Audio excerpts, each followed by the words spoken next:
Hi ಗೆಳೆಯರೇ, ಎಲ್ಲರಿಗೂ ನಮಸ್ಕಾರ. ನಾವು ಲಾರಿಯಲ್ಲಿ ಹೊರಗಡೆ ಹೋಗಿ ಆ ಕಡೆ ಲೋಡ್ ಖಾಲಿ ಮಾಡಿ ಮತ್ತೆ ಆ ಕಡೆಯಿಂದ ಲೋಡ್ ಹುಡುಕೊಂಡು ಬರೋಣ ಅಂತ ಇರ್ತೀವಿ. ಎಲ್ಲೋ ಒಂದು ಕಡೆ ನಿಲ್ಸ್ಕೊಂಡಿರ್ತೀವಿ, ಪಾರ್ಕಿಂಗಲ್ಲಾಗಲಿ, ಮಾರ್ಕೆಟಲ್ಲಾಗಲಿ, ಮತ್ತು ಬೇರೆ ಕಡೆ ಎಲ್ಲೋ ಒಂದು ಕಡೆ ಫ್ಯಾಕ್ಟ್ರಿಗಳ ಮುಂದೆ ಆಗಿರಲಿ, ಎಲ್ಲೋ ಒಂದು ಕಡೆ ನಿಲ್ಸ್ಕೊಂಡಿರ್ತೀವಿ. ಲೋಡ್ಗೋಸ್ಕರ ಕಾಯ್ತಾ ಇರ್ತೀವಿ. ಏನೂ ಲೋಡೇ ಬರಲ್ಲ. ಒಂದಿನ ಕಾಯ್ತೀವಿ, 2 ದಿನ ಕಾಯ್ತೀವಿ, ಲೋಡೇ ಬರಲ್ಲ. ಅವಾಗ ಏನು ಮಾಡ್ತಾರೆ ಅಂದರೆ, ನಮ್ಮ ಸುತ್ತಮುತ್ತ ಆ ಕಡೆ ಇರ್ತಾರಲ್ಲ ಜನ, ಅವ್ರೇನು ಮಾಡ್ತಾರೆ, ಕೆಲವರು ಇದಕ್ಕೋಸ್ಕರನೇ ಕಾಯ್ತಾ ಇರ್ತಾರೆ. ಗಾಡಿ ಇಲ್ಲೇ ಐತಲ್ಲ, ಇವ್ರಿಗೆ ಒಂದು ಮೋಸ ಮಾಡೋಣ, ಸ್ಕ್ಯಾಮ್ ಮಾಡಿಬಿಟ್ಟು ದುಡ್ಡು ಮಾಡೋಣ ಅಂತ ಇರ್ತಾರೆ ಕೆಲವರು. ಅದಕ್ಕೋಸ್ಕರನೇ ಅಂತಲೇ ಕಾಯ್ಕೊಂಡಿರ್ತಾರೆ ಕೆಲವರು. ನಾನು ಅಷ್ಟೇ, ಶಿವಮೊಗ್ಗದಿಂದ ತರಕಾರಿ ಲೋಡ್ ಮಾಡಿಕೊಂಡು ಹೋಗಿ ಬೆಂಗಳೂರಲ್ಲಿ ಖಾಲಿ ಮಾಡಿದೆ. ಬೆಂಗಳೂರಲ್ಲಿ ಖಾಲಿ ಮಾಡಿ ಬೇರೆ ಲೋಡ್ಗೆ ಹೋಗ್ತಾ ಇದ್ದೆ ನಾನು. ಆ ಲೋಡು ನಿಮ್ಮ ಗಾಡಿ ಆಗಲ್ಲ, ನಿಮ್ಗಿಂತ ದೊಡ್ಡ ಗಾಡಿ ಬೇಕು ಅಂತ ಹೇಳಿದ್ರು.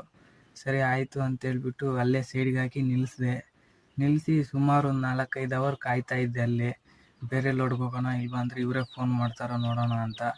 ನನಗೆ ಬೇರೆ ಲೋಡ್ ಇದ್ದು, ಆದರೂ ಇವರು ಆ ಕಡೆ ಟೋಲ್ ಹತ್ರ ನಿಲ್ಲಿಸಿದ್ದೆ ಗಾಡಿ. ನಿಲ್ಲಿಸಿದ್ರೆ ಒಬ್ಬರು ಬಂದರು ಅಲ್ಲಿಗೆ ಸ್ಕೂಟಿಯಲ್ಲಿ ಬಂದುಬಿಟ್ಟು ಆ ಕಡೆ ಈ ಕಡೆ ಗಾಡಿಗಳನ್ನೆಲ್ಲ ನೋಡಿದ್ರು. ಫಸ್ಟು ಮಲಯಾಳದಲ್ಲಿ ಮಾತಾಡಿಬಿಟ್ಟು ಅರ್ಥ ಆಗಲಿಲ್ಲ ನನಗೆ, ಆ ಭಾಷೆ ಅನ್ನೋದು ಅರ್ಥ ಆಗಲಿಲ್ಲ. ಮತ್ತೆ ಗಾಡಿ ಹತ್ರ ಬಂದು, ಇಲ್ಲಿ ಕೇರಳದವರ ಹಂಗೆ ಹಿಂಗೆ ಅಂದರು. ಯಾಕಂದರೆ ನಮ್ಮ ಗಾಡಿ ಕೇರಳ ಪಾಸಿಂಗ್ ಇತ್ತಲ್ಲ, ಅದನ್ನ ನೋಡಿಬಿಟ್ಟು ಕೇರಳದವರ ಅಲ್ಲ, ನಾವು ಕೇರಳದವರಲ್ಲ, ಕರ್ನಾಟಕದವರೇ, ರಿಜಿಸ್ಟ್ರೇಷನ್ ಕೇರಳದು, ಇಲ್ಲೇ ನಾವು ತರೀಕೆರೆ ಶಿವಮೊಗ್ಗದವರು ಅಂತ ಹೇಳಿದ್ವಿ. ಸರಿ ಆಯಿತು. ನಮಗೆ ಒಂದು ಭದ್ರಾವತಿಗೆ ಗಾಡಿ ಬೇಕಾಗಿತ್ತು. ಒಬ್ಬ ಗಾಡಿಯವ್ರಿಗೆ ಫೋನ್ ಮಾಡ್ತಾ ಇದ್ರೆ ಎತ್ತಾನೇ ಇಲ್ಲ ಅಂತ ಹೇಳಿದ್ರು. ಅವರು ಸುಮ್ಮನೆ ಫೋನು ಹಿಂಗೆ ಎತ್ಬಿಟ್ಟು, ಹಲೋ, ಅವ್ರ ಗಾಡಿಯವ್ರು ಬಂದಿಲ್ಲ, ಬೇರೆ ಗಾಡಿ ನೋಡ್ತೀವಿ, ಇಲ್ಲಾಂದರೆ ಬೇರೆ ಗಾಡಿ ಏನಾದರೂ ಇದ್ದರೆ ಅರೇಂಜ್ ಮಾಡಿ, ಹಂಗೆ ಹಿಂಗೆ ಅಂತ ಹೇಳ್ಬಿಟ್ಟು ಮಾತಾಡ್ತಾಯಿದ್ರು ಫೋನಲ್ಲಿ ನಮ್ಮ ಮುಂದೆ ಸುಮ್ಮನೆ. ಅದನ್ನೆಲ್ಲ ನೋಡ್ತಾ ನನಗೇನು ಅನಿಸ್ಬೇಕು, ಇವರು ನಿಜವಾಗ್ಲೂ ಗಾಡಿ ಹುಡುಕ್ತಾ ಇದ್ದಾರೆ ಅನ್ನೋ ಥರ ಆ್ಯಕ್ಟ್ ಮಾಡ್ತಾಯಿದ್ರು ಅವರು. ಸರಿ ಆಯಿತು ಅಂತ ನೋಡ್ತಾ ಇದ್ದೆ. ಒಂದು 2-3 ಟನ್ನು ಮೋಟ್ರ್ ಲೋಡ್ ಇದೆ, ಭದ್ರಾವತಿಗೆ ಹಾಕ್ಕೊಂಡು ಹೋಗ್ತೀರಾ, ನಿಮಗೆ 14,000 ರೂಪಾಯಿ ಬಾಡಿಗೆ ಕೊಡ್ತೀವಿ ಅಂತಂದರು. ಸರಿ ಆಯಿತು. ನಾವು ಯೋಚನೆ ಮಾಡಿದ್ವಿ, ಅಷ್ಟು ಕೊಡೋಕ್ಕಾಗಲ್ಲ, 14,000 ಕೇಳಿದ್ವಿ ನಾವು, ಅಷ್ಟು ಕೊಡೋಕ್ಕಾಗಲ್ಲ ಅಂತಂದರು ಅವರು. ಇಲ್ಲ ಅಂದರೆ ಕೊಟ್ಟರೆ ಹೋಗ್ತೀವಿ, ಇಲ್ಲ ಅಂದರೆ ಇಲ್ಲ ಅಂದ್ವಿ ನಾವು. ಸರಿ ಆಯಿತು ಕೊಡ್ತೀನಿ ಅಂತಂದರು ಅವರು. ಮತ್ತೆ ನೋಡಿದ್ರೆ 14,000ಕ್ಕೆ ಒಪ್ಕೊಬಿಟ್ರು. ಬರೀ 3 ಟನ್ ಅಂತಿದ್ದಾರೆ. ಆವಾಗಲೇ ಸ್ವಲ್ಪ ಡೌಟ್ ಬಂತು ನನಗೆ. ಆದರೂ ನೋಡೋಣ ಒಂದು ಸರಿ ಅಂತೇಳ್ಬಿಟ್ಟು ಅವ್ರ ಜೊತೆನೇ ಅಲ್ಲೇ ಪಕ್ಕದಲ್ಲೇ, ಟೋಲ್ ಪಕ್ಕದಲ್ಲೇ ಕರ್ಕೊಂಡೋಗಿ ಟೀ ಎಲ್ಲ ಕುಡಿಸಿ, ಮೊಟ್ಟೆ ಪಪ್ಸ್ ಅಂತೆ ಅದು ಎಲ್ಲ ಕೊಡಿಸಿದ್ರು. ನಾವು MLA ಅವರೆಲ್ಲ ನಮ್ಮ ಅಣ್ಣ ಅವರು. ಇಲ್ಲಿ ನಮಗೆ 4-5 ಎಕರೆ ಜಮೀನಿದೆ ದಾಬಸ್ಪೇಟೆ ಹತ್ರ, ಅಲ್ಲಿ ರೋಡಲ್ಲಿ ಕಾಣಿಸುತ್ತಲ್ವ, ಹಂಗೆ ಹಿಂಗೆ ಮಾತುಕತೆ, ಒಂಥರ ಕತೆ ಎಲ್ಲ ಚೆನ್ನಾಗಿ ಹೇಳಿದ್ರು, ನಂಬೋ ಥರ. ಸರಿ ಆಯಿತು, ಹೌದಾ ನಿಮ್ಮದೇನಾ, ಎಷ್ಟು ಕೋಟಿ, 6 ಕೋಟಿ 7 ಕೋಟಿ ಕೊಟ್ಟು ತಗೊಂಡ್ವಿ, ಹಂಗೆ ಹಿಂಗೆ ಅಂತ ಏನೇನೋ ಕತೆ ಹೇಳಿದ್ರು. ಸರಿ ಆಯಿತು ಅಂತ ಎಲ್ಲ ಕೇಳಿ ಓಕೆ ನನಗೆ ಯಾಕೋ ಅಲ್ಲೇ ಸ್ವಲ್ಪ ಡೌಟ್ ಹೊಡಿತಾ ಇತ್ತು. ಮತ್ತೆ ಸುಮ್ಮನೆ ಫೋನು ರಿಂಗೇ ಆಗಲ್ಲ, ಒಂದೊಂದ್ಸರಿ ರಿಂಗೇ ಆಗಲ್ಲ. ಅದು ಸುಮ್ಮನೆ ಫೋನ್ ಇಟ್ಕೊಂಡು 2 ಲಕ್ಷ ದುಡ್ಡು ಕಳಿಸಿದ್ದೀನಿ, ನಂದ್ರಲ್ಲಿ ಟ್ರಾನ್ಸ್ಫರೇ ಅನ್ನೋದೇ ಆಗ್ತಿಲ್ಲ, ನಿಮಗೆ ಚೆಕ್ಕು ಇಲ್ಲಾಂದರೆ ಕ್ಯಾಶ್ ಯಾರಾದರೂ ಕಳಿಸ್ಕೊಡ್ತೀನಿ, ನಮ್ಮ ಅಣ್ಣವ್ರ ಊರಲ್ಲಿಲ್ಲ, ಹಂಗೆ ಹಿಂಗೆ ಅಂತೇಳಿ ನಮ್ಮ ಮುಂದೆ ಮಾತಾಡ್ತಾಯಿದ್ರು. ನನಗೂ ಒಬ್ಬ ಕಾರ್ ಡ್ರೈವರ್ ಬೇಕು, ಯಾರಾದರೂ ಇದ್ರೆ ಹೇಳಿ, ಒಂದು 50,000 ದುಡ್ಡು ಕೊಡ್ತೀನಿ ಅಂತ ಹೇಳಿದ್ರು ನನ್ನ ಹತ್ರ. ಯಾಕಂದರೆ ನಾನೇ ಬರೋ ಥರ, ಅಂದರೆ ನನಗೆ ಏನು ಈಗಿರೋ ಕೆಲಸ ಬಿಟ್ಬಿಟ್ಟು ಆ ಕೆಲಸಕ್ಕೆ ಬರಲಿ ಅಂತ ಒಂಥರ ಎಂಕರೇಜ್ ಮಾಡೋ ಥರ ಹೇಳ್ತಾಯಿದ್ರು. ನನಗೆ ಅಲ್ಲೇ ಮೊದಲಿಂದನೇ ಸ್ವಲ್ಪ ಡೌಟ್ ಇತ್ತು. ಸರಿ ಆಯಿತು ನೋಡೋಣ ಅಂತಂದರು. ಇಲ್ಲೇ 1 ಕಿಲೋಮೀಟ್ರು ಲೋಡು, ಇಲ್ಲೇ 1 ಕಿಲೋಮೀಟ್ರಲ್ಲೇ ಲೋಡ್ ಆಗುತ್ತೆ ಅಂದರು, ಎಲೆಕ್ಟ್ರಾನಿಕ್ ಸಿಟಿಯಲ್ಲಿ, ಬೊಮ್ಮನಹಳ್ಳಿಯಲ್ಲಿ. ಸರಿ ಆಯಿತು ಹೋಗೋಣ, ಇಲ್ಲೇ 1 ಕಿಲೋಮೀಟ್ರ್ ಅಂತಲ್ಲ ಅಂತೇಳ್ಬಿಟ್ಟು ಹೋದ್ವಿ ಜೊತೆಯಲ್ಲಿ. ಆ ಸ್ಕೂಟಿ ಹಾಕ್ಕೊಂಬಂದಿದ್ರು, ಸ್ಕೂಟಿ ಬಿಟ್ಬಿಟ್ಟು ಬಂದರು. ಆವಾಗಲೇ 1 ಕಿಲೋಮೀಟ್ರೆಲ್ಲ ಕ್ರಾಸ್ ಆಗಿಬಿಟ್ಟಿದ್ವಿ ನಾವು ಸರ್ವಿಸ್ ರೋಡಲ್ಲಿ. 1 ಕಿಲೋಮೀಟ್ರ್ ಅಂದ್ರಿ, ನಾವು ನೋಡಿದ್ರೆ 2 ಕಿಲೋಮೀಟ್ರ್ ಮುಂದೆ ಬಂದುಬಿಟ್ಟಿದ್ದೀವಿ ಅಂತಂದರು. ಇಲ್ಲ, ನನ್ನ ಮನೆ ಅಲ್ಲೈತೆ, ಅದು 2-3 ಕೋಟಿ ಮನೆ ನಮ್ಮದೇ ಅದು ಅಂತಂದರು, ಯಾವುದೋ ಮನೆ ತೋರಿಸಿ. ಆ ಸ್ಕೂಟಿ ಸಹ ಎಲ್ಲಿ ಬಿಟ್ಟು ಬಂದರೂ ನಮಗೆ ಗೊತ್ತಿಲ್ಲ. ಸರಿ ಆಯಿತು ಅಂತೇಳ್ಬಿಟ್ಟು ಬಂದು ಕೂತ್ಕೊಂಡು ಇನ್ನೂ ಒಂದು 2 ಕಿಲೋಮೀಟ್ರ್ ಮುಂದೆ ಹೋಗಿ ಸಿಟಿ ಒಳಗೆ ಹೋದ್ವಿ. ಅಂದರೆ ಅಲ್ಲಿ ಫುಲ್ಲು ಟ್ರಾಫಿಕ್ ಇರುತ್ತೆ ಅಂತ ಹತ್ರ ಕರ್ಕೊಂಡೋದ. ಚಿಕ್ಕ ರೋಡು, ತುಂಬ ಗಾಡಿಗಳು ಓಡಾಡೋ ಅಂಥ ರೋಡ್ ಅದು. ಗಾಡಿಯಲ್ಲಿ ಕರ್ಕೊಂಡೋಗಿ ಬಸ್ಸು ಮತ್ತು ಟೂರ್ಸ್ ಆ್ಯಂಡ್ ಟ್ರಾವೆಲ್ಸ್ ಅಂತೆಲ್ಲ ಇರುತ್ತಲ್ಲ, ಅಲ್ಲಿ ಕರ್ಕೊಂಡೋಗಿ ನಿಲ್ಲಿಸಿದ. ಇಲ್ಲೇ ಲೋಡ್ ಆಗೋದು, ಇಲ್ಲೇ ಇರಿ, ಒಂದು ನಿಮಿಷ ಬರ್ತೀವಿ ಅಂತೇಳ್ಬಿಟ್ಟು ಹೋದ್ರು. ಹೋಗ್ಬಿಟ್ಟು ಒಂದು 5 ನಿಮಿಷ ಆದಮೇಲೆ ಬಂದು ಬರ್ರಿ ಅಂತರು. ನಾನು ನಮ್ಮ ಬಾಮೈದನಿಗೆ ಹೇಳ್ತಾ ಇದ್ದೆ, ನನ್ನ ಜೊತೆ ನಮ್ಮ ಬಾಮೈದ ಇದ್ದ, ಅವ್ನಿಗೆ ಹೇಳ್ತಾ ಇದ್ದೆ, ನೀನು ಫೋನು ದುಡ್ಡು ಎಲ್ಲ ಹುಷಾರಾಗಿ ಇಟ್ಕೋ, ಅವನು ಬಂದು ಏನಾದರೂ ಕೇಳಿದ್ರೆ ಕೊಡೋಕ್ಕೆ ಹೋಗಬೇಡ ಅಂತ ಹೇಳಿದ್ದೆ ನಾನು. ನನಗೆ ಮುಂಚೆನೆಯಿಂದನೂ ಡೌಟ್ ಇತ್ತಲ್ಲ, ಅದರಿಂದ ಹಂಗಂತ ಹೇಳಿ ಇಳಿದು ಹೋದೆ. ಹೋದರೆ ಅಲ್ಲಿಗೆ ಮೇಲ್ಗಡೆ ಹೋದೆ. ಟೂರ್ಸು ಟ್ರಾವೆಲ್ಸು ಎಲ್ಲ ಫ್ಲೈಟದು ಎಲ್ಲ ಸಿಂಬಲ್ ಹಾಕಿ ಎಲ್ಲ ಇತ್ತು. ನನಗೆ ಓದೋದೆಲ್ಲ ಬರುತ್ತೆ, ಅದರಿಂದ ಓದಿ ತಿಳ್ಕೊಂಡೆ ಇದು ಎಲ್ಲ ಅಂತ ಅಂದ್ಕೊಂಡೆ. ಜಸ್ಟ್ ಹಿಂಗೆ ನೋಡಿ ತಿಳ್ಕೊಬಿಟ್ಟೆ ಬೇಗ. ಸರಿ ಆಯಿತು ಅಂತ ಇವರು ಬಂದುಬಿಟ್ಟು ಬಿಲ್ ಮಾಡಿಸ್ಬೇಕು, 12,000 ದುಡ್ಡು ಶಾರ್ಟೇಜ್ ಆಗಿದೆ, 12,000 ದುಡ್ಡಿದ್ರೆ ಕೊಡಿ ನೀವು, ನಾನು ಬಾಡಿಗೆ ದುಡ್ಡು ಜೊತೆ ಸೇರಿಸಿ ಕೊಡ್ತೀನಿ ಅಂತ ಅಂದರು. 12,000 ನಾನು ಎಲ್ಲಿಂದ ಕೊಡಲಪ್ಪ ಅಂತ ಅಂದ್ಕೊಂಡೆ. ನಮ್ಮ ಹತ್ರ ದುಡ್ಡಿತ್ತು, ಆದರೆ ನನಗೆ ದುಡ್ಡು ಕೊಡೋದು ಆ ಥರ ಯಾವತ್ತೂ ನಾನು ಮಾಡೇ ಇಲ್ಲ, ಮತ್ತು ಮಾಡೋದು ಇಲ್ಲ ಸಹ. ಯಾಕಂದರೆ ಬಾಡಿಗೆ ಕೊಡೋರು ನಮ್ಮ ಹತ್ರ ದುಡ್ಡು ಇಸ್ಕೊಂಡ್ರೆ ಅಲ್ಲೇ ನನಗೆ ಗೊತ್ತಾಗ್ಬಿಡ್ತು, ಒಂಥರ ಇವರೇನೋ ಮೋಸ ಮಾಡೋಕೆ ನೋಡ್ತಾ ಇದ್ದಾರೆ ಅಂತ. ಸರಿ ಆಯ್ತಿರಿ, ನನ್ನ ಹತ್ರ ದುಡ್ಡಿಲ್ಲ, ನಮ್ಮ ಬಾಮಯ್ಯನ ಹತ್ರ ಐತೆ, ಅವನ ಹತ್ರ ಹೋಗಿ ಇಸ್ಕೊ ಬರ್ತೀನಿ ಅಂತ ಹಿಂಗೆ ಇಳಿದು ಅಲ್ಲಿಂದ ಗಾಡಿ ಹತ್ರ ಹೋಗ್ತಾ ಇದ್ದೆ. ಆವಾಗಲೇ ಯೋಚನೆ ಮಾಡ್ಕೊಂಡು ಹೋದೆ ಗಾಡಿ ಹತ್ರ, ಈ ಥರ ಎಲ್ಲ ಮೋಸ ಮಾಡ್ತಾರೆ ಅಂತ ಒಂದು ವಿಡಿಯೋದಲ್ಲಿ ನೋಡಿದ್ದೆ ನಾನು. ಅದೆಲ್ಲ ನೆನಪಾಯಿತು, ಫ್ಲ್ಯಾಶ್ ಆಯ್ತು ನನಗೆ. ಇವರು ದುಡ್ಡು ಕೊಟ್ಟರೆ ನಮಗೆ ವಾಪಸ್ ಬರಲ್ಲ, ಇವ್ರು ನಮ್ಗೆ ಮೋಸ ಮಾಡಿಬಿಡ್ತಾರೆ ಅಂತ ಗೊತ್ತಾಗ್ಬಿಡ್ತು ನನಗೆ. ಗಾಡಿಯಲ್ಲಿ ಹೋಗಿ ಕೂತ್ಕೊಂಡೆ. ಮತ್ತೆ ಅಲ್ಲಿಗೆ ಬಂದ್ಬಿಟ್ಟು ಏನ್ರಿ 12,000 ಇಲ್ಲ ಅಂದರೆ 10,000 ಕೊಡಿ, ನಮ್ಮ ಅಣ್ಣನ ಅವ್ರಿಗೆ ಹೇಳ್ಬಿಟ್ಟು ನಿಮಗೆ ಕೊಡಿಸ್ತೀನಿ ಬಾಡಿಗೆ ಜೊತೆನೆ, ಇನ್ನೂ 1,000 ಎಕ್ಸ್ಟ್ರಾ ಬೇಕಾದರೆ ಕೊಡಿಸ್ತೀನಿ ಅಂತಂದ. ಮತ್ತೆ ಅಲ್ಲಿಂದ ಇಲ್ಲಿಗೆ ಬರಬೇಕಾದ್ರೆ ಇನ್ನೂ 1-2 ಟನ್ ಐತೆ, ಅದಕ್ಕೆ ಒಂದು 6,000 ಕೊಡಿಸ್ತೀನಿ ಬಾಡಿಗೆ, ಅದನ್ನು ಹಾಕ್ಕೊಂಡು ಹೋಗ್ರಿ, ಅದು ತರೀಕೆರೆಯಲ್ಲಿ ಖಾಲಿ ಆಗುತ್ತೆ, ಹಿಂಗೆ ಅಂತ ಕತೆ ಹೇಳಿದ್ರು. ಟೋಟಲ್ ಅಲ್ಲಿಗೆ 14 ಪ್ಲಸ್ 6 20,000 ಆಗುತ್ತೆ ಬಾಡಿಗೆ ಅಂತಂದ. ನನಗೆ ಅಲ್ಲೇ ಡೌಟ್ ಹೊಡಿತಾ ಇತ್ತು. ಮತ್ತು ಇಲ್ಲಿ ಬಂದುಬಿಟ್ಟು ದುಡ್ಡು ಬೇರೆ ಕೇಳಿದ್ರು.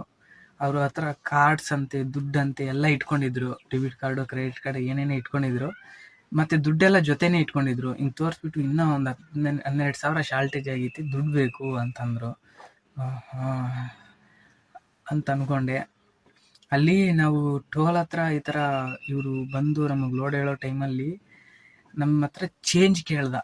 ಅಂದರೆ 500 ರೂಪಾಯಿ ಕೊಟ್ಬಿಟ್ಟು 100 ರೂಪಾಯಿ ಚೇಂಜ್ ಇದ್ರೆ ಕೊಡ್ರಿ ಅಂತಂದ. ನಾನು ಆ ಚೇಂಜ್ ಕೊಡಬೇಕಾದ್ರೆ ನಮ್ಮ ಹತ್ರ ದುಡ್ಡಿರೋದು ನೋಡ್ಕೊಂಡಿದ್ದಾನೆ ಅವನು. ನೋಡ್ಕೊಂಡಿರೋದನ್ನು ನೆನಪಲ್ಲೇ ಇಟ್ಕೊಂಡು ಬಂದು ಇಲ್ಲಿ ಹೋಗ್ಲಿ, ಒಂದು 10,000 ಇದ್ರೆ ಕೊಡಿ, ಇಲ್ಲಾಂದರೆ 8,000, ಫೈನಲ್ 8,000 ಕೊಡಿ, ಬೇರೆ ಕಡೆ ಅಡ್ಜಸ್ಟ್ ಮಾಡ್ತೀನಿ ನಾನು, ಹಂಗೆ ಅಂತಿದ್ದ. ನಾನು ಡೈರೆಕ್ಟಾಗಿ ಕೇಳಿದೆ ಗುರು, ನಾನು, ಅಣ್ಣ ನೀವು ಲೋಡ್ ಮಾಡಂಗಿದ್ರೆ ಮಾಡಿ, ನಮ್ಮ ಹತ್ರ ದುಡ್ಡು ಪಡ್ಡು ಏನು ಕೇಳಬೇಡಿ, ನಮ್ಮ ಹತ್ರ ಅದೇನು ಇಲ್ಲ, ನಾವು ಕೊಡೋದು ಇಲ್ಲ ಅಂತಂದೆ. ಹಂಗೆ ಅಂದಿದ್ದಕ್ಕೆ ಅವ್ರ ಹತ್ರ ಒಂದು 50-60 ಸಾವಿರದ್ದು ಫೋನ್ ಇತ್ತು. ಅದು ತೋರಿಸ್ಬಿಟ್ಟು, ನಮ್ಮ ಮೇಲೆ ನಿಮಗೆ ನಂಬಿಕೆ ಇಲ್ಲ ಅಂದರೆ ಈ ಫೋನ್ ಇಟ್ಕೊಳ್ಳಿ, ನಿಮ್ಮ ಹತ್ರನೇ, ಅಷ್ಟು ನಂಬಿಕೆ ಇಲ್ವಾ ನಮ್ಮ ಮೇಲೆ, ಹಂಗೆ ಅದು. ನಾನು ಅದಕ್ಕೆಲ್ಲ ಇಲ್ಲ ಅಣ್ಣ, ನಿಮ್ಮ ಮೇಲೆ ನಂಬಿಕೆ ಅದೆಲ್ಲ ಪ್ರಶ್ನೆನೇ ಅಲ್ಲ, ನಾನಂತೂ ನಿಮ್ಮ ಫೋನು ಬೇಕಾಗಿಲ್ಲ, ಏನೂ ಬೇಕಾಗಿಲ್ಲ, ಬಾಡಿಗೆ ಕೊಡ್ತೀನಿ ಅಂದಿದ್ರೆ ಬಾಡಿಗೆ ಕೊಡ್ರಿ, ಮಾಡ್ಕೊಂಡು ಹೋಗ್ತೀನಿ, ಇಲ್ಲ ಅಂದರೆ ಬಿಡ್ರಿ, ನಾನು ಹೋಗ್ಬಿಡ್ತೀನಿ, ಬೇರೆ ಕಡೆ ನಂಗೆ ತುಂಬ ಲೋಡ್ ಇದ್ದಾವೆ ಅಂತಂದೆ. ಅಲ್ಲ ಅಣ್ಣ, ನೀವು ಲೋಡ್ ಮಾಡ್ದಿರಾನೇ ಬಿಲ್ ಹೆಂಗೆ ತೆಗಿಯೋಕೆ ಹೋಗ್ತೀಯಾ ಅಂತ ಕೇಳಿದೆ. ಹಂಗೆ ಕೇಳಿದ ತಕ್ಷಣ ಅವನಿಗೆ ಗೊತ್ತಾಗ್ಬಿಡ್ತು, ಇವನು ನಮಗೆ ಮೋಸ ಮಾಡ್ತಾ ಇರೋದು ಇವನಿಗೆ ಗೊತ್ತಾಗ್ಬಿಟ್ಟೈತಿ ಅಂತ. ಮತ್ತೆ ಅಲ್ಲೇ ಗಾಡಿ ತಿರ್ಸ್ಕೊಳ್ತೀನಿ ಇರೋಣ, ಇಲ್ಲಿ ತುಂಬ ಗಾಡಿಗಳು ಹಾರನ್ ಹೊಡಿತಾ ಇದ್ದಾವೆ ಅಂತೇಳಿ ಗಾಡಿ ಹಿಂಗೆ ತಿರ್ಸ್ಕೊಳ್ಳೋಕ್ಕೂ ಸಹ ಜಾಗ ಇಲ್ಲ ಗುರು ಅಲ್ಲಿ. ಅಂಥದ್ದು ಹೆಂಗೋ ಹಂಗೆ ಮಾಡಿ ಗಾಡಿ ಹಿಂಗೆ ತಿರ್ಸ್ಕೊಂಡು ಹಿಂಗೆ ಬರೋ ಅಷ್ಟೊತ್ತಿಗೆ ಅವನಲ್ಲಿಲ್ವೇ ಇಲ್ಲ, ಹೋಗ್ಬಿಟ್ಟಿದ್ದಾನೆ. ಓಹೋ, ನಾನು ಒಳ್ಳೇದಾಯಿತು, ನನಗೆ ದುಡ್ಡು ಕೊಡ್ತೀರಾ ಅಂತ ನನಗೆ ನಾನು ಮುಂಚೆ ಒಂದು ವಿಡಿಯೋದಲ್ಲಿ ನೋಡಿ ನನಗೆ ಫ್ಲ್ಯಾಶ್ ಆಯಿತು ಅಂತ ಹೇಳಿದ್ನಲ್ಲ, ಆವಾಗಲೇ ಅನ್ಕೋಬಿಟ್ಟೆ ನಾನು, ನನಗೆ ಗೊತ್ತು ಈ ಥರ ಮಾಡ್ತಾರೆ ಇವರು ಅಂತ. ಅದಕ್ಕೆ ನಾನು ಹೇಳ್ದೆ, ನಮ್ಮ ಬಾಮೈದ ಕೇಳ್ದ, ಎಲ್ಲೋ ಹೋಗ್ಬಿಟ್ಟಿದಾರ ಬಾವ, ಅವ್ರನ್ನ ಕರ್ಕೊಂಬರೋದಿಲ್ವಾ ಅಂತಂದ. ಇಲ್ಲ ಕಣೋ, ನಿನಗೆ ಈಗಲೂ ಅರ್ಥ ಆಗ್ಲಿಲ್ವೇನೋ, ಅವ್ರು ನಮಗೆ ಮೋಸ ಮಾಡಕ್ ನೋಡ್ತಾ ಇದ್ದಾರೆ ಕಣೋ, ನಮ್ಮ ಹತ್ರ ದುಡ್ಡು ಇಸ್ಕೊಂಡು ಮೋಸ ಮಾಡ್ತಾರೆ ಕಣೋ ಅಂತ ಹೇಳ್ದೆ. ಅರ್ಥ ಆಗಲಿಲ್ಲ ಅವನಿಗೆ. ಅಲ್ಲಿಂದ ಬೇರೆ ಲೋಡ್ಗೆ ಹೋದ್ವಿ ಅನ್ಕೊಳ್ಳಿ, ಅಲ್ಲಿಂದ 10 ಕಿಲೋಮೀಟ್ರು. ಅದೇ ನಾವು ದುಡ್ಡೇನಾದರೂ ಕೊಟ್ಟಿದ್ರೆ ಆ ದುಡ್ಡು ಇಸ್ಕೊಂಡು ಮತ್ತೆ ಇನ್ನೊಂದ್ಸರಿ ಬಂದು ನಮ್ಮ ಹತ್ರ ಫೋನ್ ಇಸ್ಕೊಂಡು, ಫೋನ್ ಎತ್ತಿಲ್ಲ ನಮ್ಮ ಅಣ್ಣವ್ರು, ಏನೋ ಅಂತ ಹೇಳಿ ಸುಳ್ಳು ಹೇಳಿ ಆ ಫೋನು ದುಡ್ಡು ಎಲ್ಲ ತಗೊಂಡು, ಇಲ್ಲೇ ಇದ್ರಿ ಬರ್ತೀನಿ ಇಲ್ಲಿ ಮಾತಾಡ್ಬಿಟ್ಟು ಅಂತ ಹೇಳ್ಬಿಟ್ಟು ಹಂಗೆ ಓಡೋಗ್ಬಿಟ್ಟಿದ್ರೆ, ಈಗ ನಮಗೆ ಬಿಟ್ಟು ಹೋದ್ರಲ್ಲ, ಹಂಗೆ ಹೋಗ್ಬಿಟ್ಟಿದ್ರೆ ನಾವು ಯಾರು ಕೇಳಬೇಕಾಗಿತ್ತು ದುಡ್ಡು, ಫೋನು ಎಲ್ಲ. ಈ ಥರ ಎಲ್ಲ ಮೋಸ ಮಾಡ್ತಾರೆ. ಅದರಿಂದ ಈ ವಿಡಿಯೋ ಅನ್ನೋದು ಮಾಡ್ತಾ ಇದ್ದೀನಿ. ಯಾಕಂದರೆ ನಾನು ಮುಂಚೆ ಫೇಸ್ಬುಕ್ಕಲ್ಲಿ ಒಂದು ವಿಡಿಯೋ ನೋಡಿದ್ದೆ, ಬೆಂಗಳೂರು ಯಶವಂತಪುರದಲ್ಲಿ ಈ ಥರನೇ ಒಂದು ಮ್ಯಾಟ್ರ್ ನಡೆದಿರೋದು ನಾನು ಫೇಸ್ಬುಕ್ಕಲ್ಲಿ ಒಂದು ವಿಡಿಯೋದಲ್ಲಿ ನೋಡಿದ್ದೆ. ಆ ವಿಡಿಯೋದಲ್ಲಿ ಏನಪ್ಪ ಇತ್ತು ಅಂದರೆ, ಇವರು ಬೆಂಗಳೂರಲ್ಲಿ ಯಶವಂತಪುರಕ್ಕೆ ಒಂದು ಲೋಡ್ ತಗೊಂಡೋಗಿ ಖಾಲಿ ಮಾಡಿರ್ತಾರೆ. ಅಲ್ಲೇ ಪಾರ್ಕಿಂಗಲ್ಲಿ ಗಾಡಿ ನಿಲ್ಸಿರ್ತಾರಂತೆ. ಅವ್ರು ಲೋಡ್ ಯಾರೋ ಒಬ್ಬರು ಬಂದು ಲೋಡ್ ಕೊಡ್ತೀವಿ ಅಂತೇಳಿ ಕರ್ಕೊಂಡೋಗಿ, ತುಂಬ ಟ್ರಾಫಿಕ್ ಇರೋ ಕಡೆ ಕರ್ಕೊಂಡೋಗಿ ಗಾಡಿ ನಿಲ್ಲಿಸಿ, ಇಲ್ಲೇ ಲೋಡ್ ಆಗುತ್ತೆ, 15,000 ದುಡ್ಡು ಕೊಡ್ರಿ, ನಾವು ಲೋಡ್ ಮಾಡೋರಿಗೆ 15,000 ದುಡ್ಡು ಕೊಡಬೇಕು, ನಿಮಗೆ ಬಾಡಿಗೆ ದುಡ್ಡಲ್ಲಿ ಸೇರಿಸ್ಕೊಡ್ತೀನಿ ಅಂತ ಹೇಳ್ತಾರಂತೆ. ನಮ್ಮದು ಡೆಬಿಟ್ ಕಾರ್ಡು ವರ್ಕ್ ಆಗ್ತಾ ಇಲ್ಲ, ATM ಅಲ್ಲಿ ದುಡ್ಡು ಬರ್ತಾ ಇಲ್ಲ, ಯಾಕೋ ದುಡ್ಡಿಲ್ಲ ಅನಿಸುತ್ತೆ ಅಂತೇಳ್ಬಿಟ್ಟು, ನಿಮಗೆ ಬಾಡಿಗೆ ದುಡ್ಡಲ್ಲಿ ಸೇರಿಸ್ಕೊಡ್ತೀವಿ 15,000 ಅಂತೇಳಿ ಇವ್ರ ಹತ್ರ, ಗಾಡಿಯವ್ರ ಹತ್ರ 15,000 ದುಡ್ಡು ಇಸ್ಕೊಂಡು, ಮತ್ತು ಅವ್ರಿಗೆ ಫೋನ್ ಮಾಡ್ತಾ ಇದ್ರೆ ನನ್ನ ಫೋನಲ್ಲಿ ರಿಸೀವ್ ಆಗ್ತಿಲ್ಲ, ಅವರಿಗೆ ಫೋನ್ ಹೋಗ್ತಾ ಇಲ್ಲ ಅವರಿಗೆ ಅಂತೇಳಿ, ನಿಮ್ಮ ಫೋನ್ ಕೊಡ್ರಿ ಮಾತಾಡ್ತೀನಿ ನಾನು, ನಿಮ್ಮ ಫೋನಿಂದ ಮಾಡ್ತೀನಿ ಅಂತೇಳ್ಬಿಟ್ಟು ಇವ್ರು ಫೋನ್ ಇಸ್ಕೊಂಡು ಹಲೋ ಅಂತ ಮಾತಾಡಿಕೊಂಡು ಹಂಗೆ ದುಡ್ಡು ಇಸ್ಕೊಂಡು ನಿಧಾನಕ್ಕೆ ಇಳಿದ್ಬಿಟ್ಟು ಹಂಗೆ ಹೋಗ್ಬಿಟ್ರಂತೆ ಅವರು. ಇವರು ಇನ್ನೂ ಬರಲೇ ಇಲ್ವಲ್ಲ ಅಂತ ಹೇಳ್ಬಿಟ್ಟು ಇವರು ಇಳಿದ್ಬಿಟ್ಟು ಹೋದ್ರಂತೆ. ಮತ್ತೆ ಅಲ್ಲಿ ಗಾಡಿ ಬೇರೆ ಫುಲ್ ಟ್ರಾಫಿಕಲ್ಲಿ ಇತ್ತಲ್ಲ, ಅವ್ರ ಅಂಗಡಿಯವರೆಲ್ಲ ಗಾಡಿ ತೆಗಿರಿ ಅಂತ ಹೇಳ್ತಾ ಇದ್ದಿದ್ದಕ್ಕೆ ಇವ್ರು ಗಾಡಿ ತೆಗೆದು ಮತ್ತೆ ಪಾರ್ಕಿಂಗ್ ಒಳಕ್ಕೆ ಬಂದೆ. ಮತ್ತೆ ಅವರು ಎಲ್ಲ ಹುಡುಕಿದ್ರು, ಅವ್ರು ಸಿಗಲೇ ಇಲ್ವಂತೆ. ಅವರಿಗೆ ಗೊತ್ತಾಗ್ಬಿಡ್ತು ಇವರು ಮೋಸ ಮಾಡಿದ್ದಾರೆ ಅಂತ. ಹಿಂಗಾಗಿದೆ ಅಂತ ಹೇಳ್ಬಿಟ್ಟು ಟ್ರಾನ್ಸ್ಪೋರ್ಟ್ ಅವ್ರ ಹತ್ರ ಹೋಗ್ಬಿಟ್ಟು ಹೇಳಿದ್ದಾರೆ. ಅವರು ಒಂದು ವಿಡಿಯೋ ಮಾಡಿಬಿಟ್ಟು, ಮತ್ತೆ ಅಲ್ಲಿ ಪಕ್ಕದಲ್ಲಿರೋರೆಲ್ಲ ಸೇರಿ ಒಂದು ಸಂಘ ಅಂತಿರುತ್ತಲ್ಲ, ಲಾರಿ ಡ್ರೈವರ್ಸ್ ಆ್ಯಂಡ್ ಅಸೋಸಿಯೇಷನ್ ಅಂತ, ಅವರೆಲ್ಲ ಸೇರಿ ಒಂದು ವಿಡಿಯೋ ಮಾಡಿ ಫೇಸ್ಬುಕ್ಕಲ್ಲಿ ಅಪ್ಲೋಡ್ ಮಾಡಿದ್ರು. ಆ ವಿಡಿಯೋ ನೋಡಿದ್ದೆ ನಾನು. ಸೊ ಈ ಥರನೂ ಮೋಸ ಮಾಡ್ತಾರೆ. ನನಗೂ ಈ ಥರ ಮೋಸ ಮಾಡೋದಕ್ಕೆ ನೋಡಿದ್ರು. ನಮ್ಮದು ಕೇರಳ ಗಾಡಿ ಅಂತೇಳಿ, ಕೇರಳ ಪಾಸಿಂಗ್ ಇರೋದನ್ನ ನೋಡಿ, ಅದರಿಂದ ಈ ವಿಡಿಯೋನ ಮಾಡ್ತಾ ಇದ್ದೀನಿ. ಈ ಥರ ಯಾರಿಗೂ ಆಗಬಾರ್ದು, ಡ್ರೈವರ್ಸು ಮತ್ತು ಓನರ್ಸ್ಗೆ. ಅದರಿಂದ ಈ ವಿಡಿಯೋ ಅನ್ನೋದನ್ನು ಮಾಡಿದ್ದೀನಿ.